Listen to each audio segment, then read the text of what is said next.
Hello everyone, this is Monday Musings, and I want to show you a technique called image transfer. I did it on this 12 by 12 piece of canvas board, and I'm going to do some embellishing on this, but first I want to show you how I did it.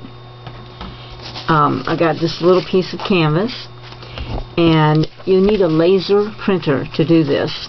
It won't work with an inkjet, so you need a laser printer to do this. And I printed out this little picture of a toaster to help me with another painting I did, so I thought I would just use this because I printed it on my laser printer.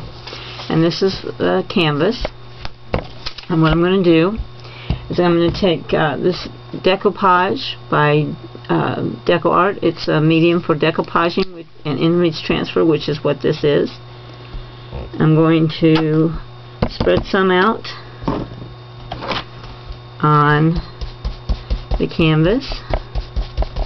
You want to make sure that you get a nice even coat. Now, since this is woven material, you're going to use more than if you had a piece of wood or something that was non-porous. And you want to make sure that it's even. You don't want ridges, because they'll show up in your finished product. And let me put just a little bit more on there.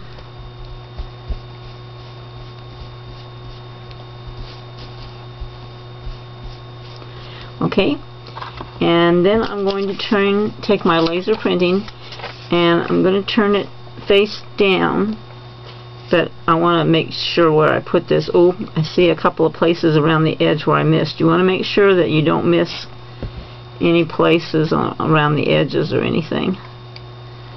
So let me make sure that I've got all my edges covered.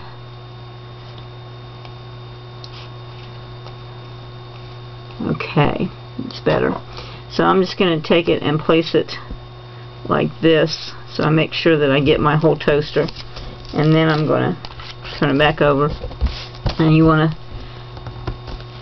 smooth it out. You know, I didn't get it there, did I? Okay, you want to smooth it out, not have any ridges on it. Now, normally you would let this dry all day or all overnight, because you really want to have it dry. But since this is for the video, I'm going to dry it with my hair dryer or my heat gun. Now, I won't leave the camera running for the entire time that I'm drying this, but you just want to make sure that it's very well heated, very dry.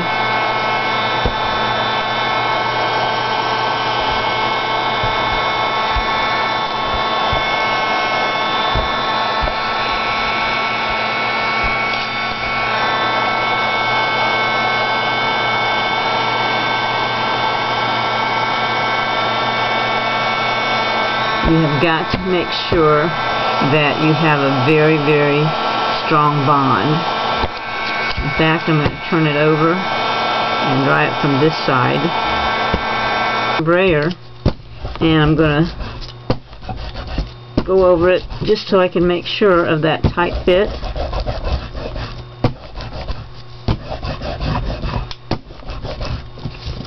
And I'm going to kind of let it cool off just a little bit, and then I'm going to put the dryer on it, the heat gun on it again one more time, just to make sure of that really tight bond, because that's the most important part. Again, you don't have to dry it at all with your heat gun if you let it dry overnight or all day. Very important that there be no hint of moisture. Also want to show you another one that I did at my painting convention in Columbus, Ohio. And this is the butterfly here is an image transfer. And what I did was, on this piece of wood, I first painted it with a couple of different beige colors, some lighter, some darker. And then I did my image transfer like we're doing. And then after that, I took a little bit of metallic powder mixed with varnish, and colored in the wings and the body, and I don't know if you can see it or not, see it shine, but it is kind of a, it's called a rust metallic powder. And then I took some of the some brown paint and a hockey brush, which is a brush like this, and some of you may know it as a Hake brush. It's spelled H-A-K-E, but it's a hockey brush. And I put that in the paint and I just pounced a little bit around, and that's how I got that texture in the corners. And then I took a paintbrush, an angle brush, and I side loaded in paint, which what that means is that you wet it and then you dip it into the paint just on the very toe, not on the rest of the brush, and then you will make a what we call a float around that corner with that paint, and then you blend off the edge here. And then I put that metallic mixed with varnish over the back and also the edges, and called it done. And my finish is on it, and it looks very cool, I think. Okay, so this has cooled off a little, and now I'm going to take a little bit of sandpaper, and I'm just going to lightly sand the back of this paper because I want to break the tension in the paper, to weaken it just a little bit, to make the rest of the stuff we're going to do a little bit easier.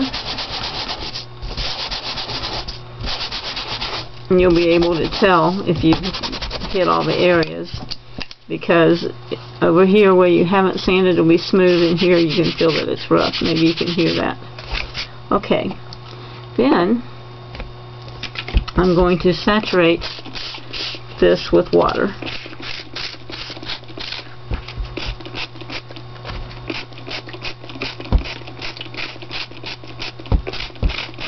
Okay, it's going to soak all the way through. And I'm going to take my fingers and I'm going to start wiping away and rubbing away the paper.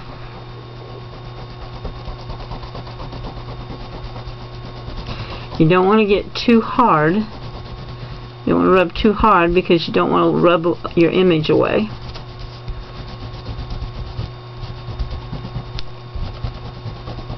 Can you see how the image is starting to show up? Let me pull that off of there. And you're just going to do this until your paper is gone.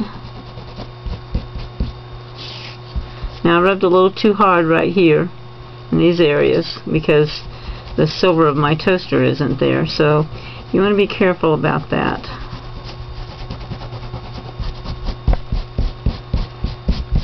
And if you feel it resisting and not wanting to rub off, this is kind of a messy operation, then you can put some more water on.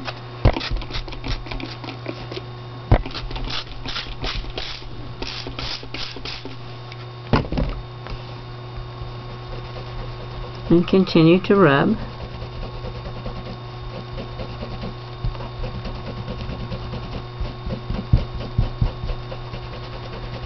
And you want it to be smooth. You want to get all that paper off of there. But you also have to be careful that you don't rub too hard and rub a hole through your image. So maybe this middle finger is maybe the one that's the best to use because it has the least amount of pressure. Let me get these edges off of here.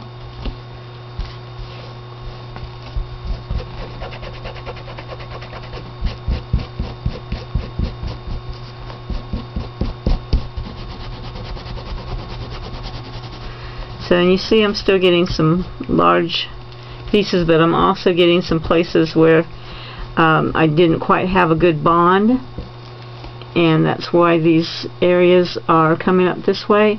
So